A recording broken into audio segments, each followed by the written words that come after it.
नमस्कार साथियों, पर्यावरण की पाठ्य योजना इस प्रकार बनानी है। तो सबसे पहले विद्यालय का नाम, कक्षा, विषय, प्रकरण इस प्रकार ये डालनी है। प्रकरण है पर्यावरण प्रदूषण। और उसके बाद में कॉलम बनाना है जिसमें शिक्षण उद्देश्य है अपेक्षित व्यवहारगत परिवर्तन।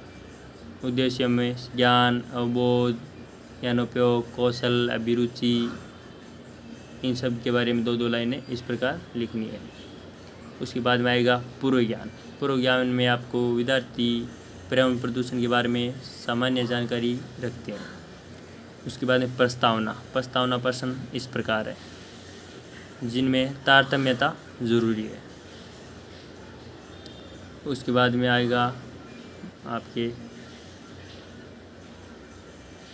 उद्देश्य कथन। उद्देश्य कथन में आपको ये बताना है कि आज इस प्रकरण के बारे में विस्तार पूर्वक अध्ययन करेंगे।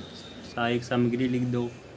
उसके बाद जो क्लास की सहायक सामग्री होती है अपनी, चौक, झाड़न, श्यामपट्ट इत्यादि।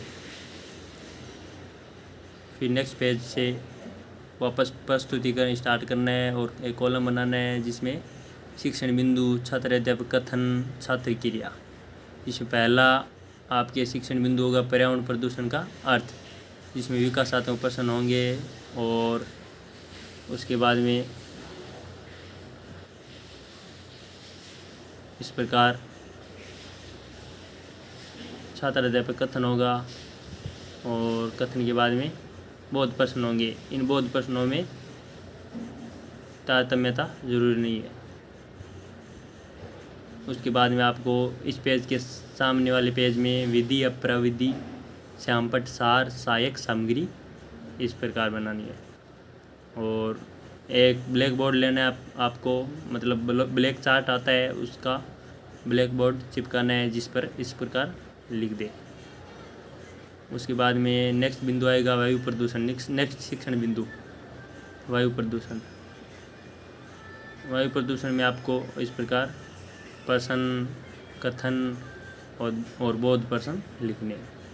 उसके बाद में इसके सामने वाले पेज में वायु प्रदूषण का आपको सामान्य जानकारी देनी है ब्लैक बोर्ड पर। उसके बाद में बोध प्रश्न फिर मूल्यांकन प्रश्न आएंगे। और मूल्यांकन प्रश्न में वस्तुनिष्ठ है, रिक्त स्थान है, अति लघु उत्तरात्मक प्रश्न है।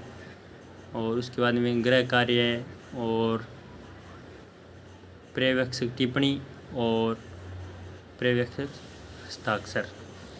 उसके बाद में आएगी दूसरी पाठ्य योजना जो उसी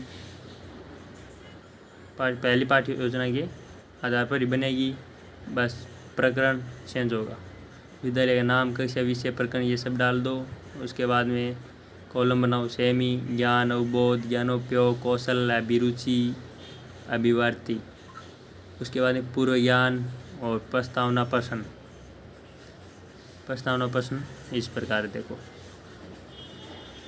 और ध्यान रखें कि प्रस्तावना प्रश्न में तारतम्यता होनी, मतलब एक दूसरे से जुड़े होने ज़रूरी है। जो पहले प्रश्न का उत्तर होगा उसे दूसरा प्रश्न स्टार्ट होना ज़रूरी है। उसके बाद में उद्देश्य कथन, सहायक सामग्री इस प्रकार लिख दे। फिर संचार के साधन पहला शिक्षण बिंदु होगा, उसके बाद में वर्णन, कथन और उसके बोध प्रश्न। उसके बाद में आएगा दूसरा शिक्षण बिंदु। दूसरे शिक्षण बिंदु में इस प्रकार आपको लिखना है, वर्णन करना है और उसके प्रश्न डालने हैं। और इन दोनों पेज के सामने आपको ब्लैक बोर्ड चिपकाने हैं और ब्लैक बोर्ड पे इन शिक्षण बिंदुओं का थोड़ा थोड़ा वर्णन करना है। उसके बाद में आएगा मूल्यांकन प्रश्न जो इस प्रकार है और अंत में गृह कार्य देके नीचे पर्यवेक्षक हस्ताक्षर करें। इस प्रकार आपकी पाठ्य योजना बनेगी। धन्यवाद।